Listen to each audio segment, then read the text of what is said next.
सनातन धर्म एक विराट वट वृक्ष है।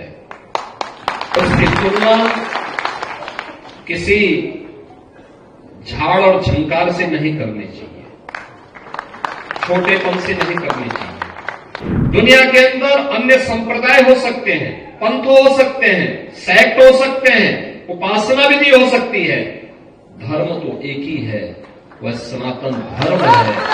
यही मानव धर्म है। जब हम संत एक साथ मिलते हैं तो ऐसे मिलते हैं जैसे गुरु भाई मिल रहे हो आपस में, कोई भेद नहीं होता।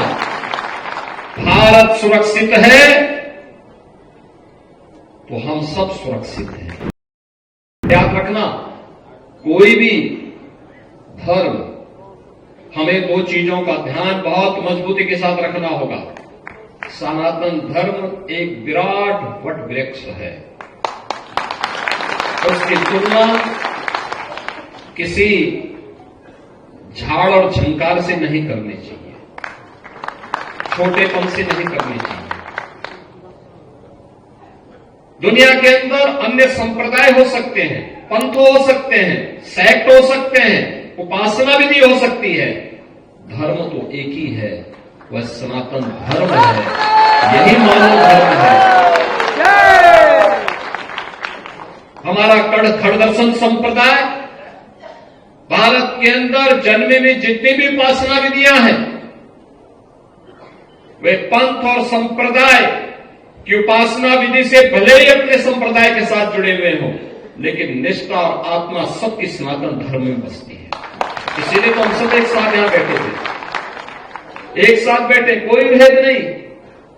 जब हम संत एक साथ मिलते हैं तो ऐसे मिलते हैं जैसे गुरु भाई मिल रहे हो आपस में, कोई भेद नहीं होता। हम लोगों पे भी मैं तो इस चीज को अक्सर देखता हूं कि कभी कोई ऐसी बात आती है, कहीं किसी संत पे संकट आता है, हम उस समय संप्रदाय नहीं देखते कि नाथ संप्रदाय का है या कोई मेरा परिचित संत है। अरे संत है, वो संत तो सनातन धर्म के लिए काम करता है, उसकी उपासना विधि अलग हो सकती है, वो एक दर्शन विशेष को लेकर चल रहा है। सबका उद्देश्य तो एक ही है, एकम सद विप्रा बहुधा वदन्ति, यही हमारा लक्ष्य है। और इसीलिए महाकुंभ के इस पावन आयोजन के साथ, उसी पवित्रता के साथ हम सबको एक संदेश देना है, देश दुनिया से आए हुए लोगों को देना है। और जो बार बार जिसके बारे में प्रधानमंत्री जी का आग्रह है कि महाकुंभ का संदेश एकता से ही अखंड रहेगा देश।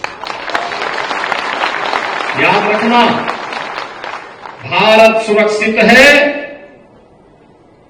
तो हम सब सुरक्षित हैं। भारत सुरक्षित है, हर संप्रदाय, हर पंथ सुरक्षित है।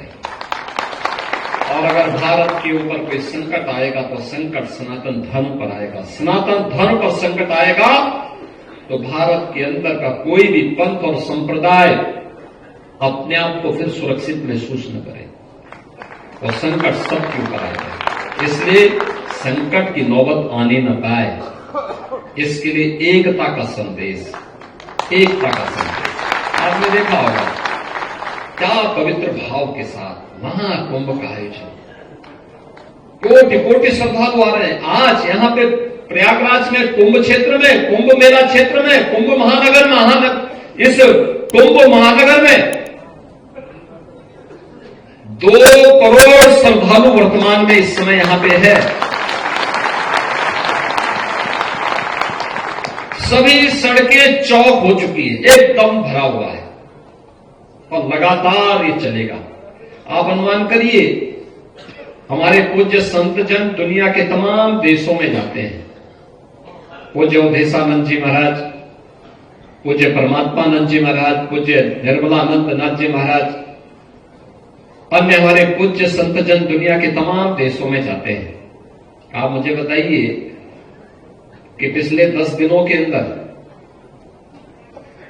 महाकुंभ के संगम में, त्रिवेणी के पावन संगम में 10 करोड़ से अधिक श्रद्धालु अब तक स्नान कर चुके हैं।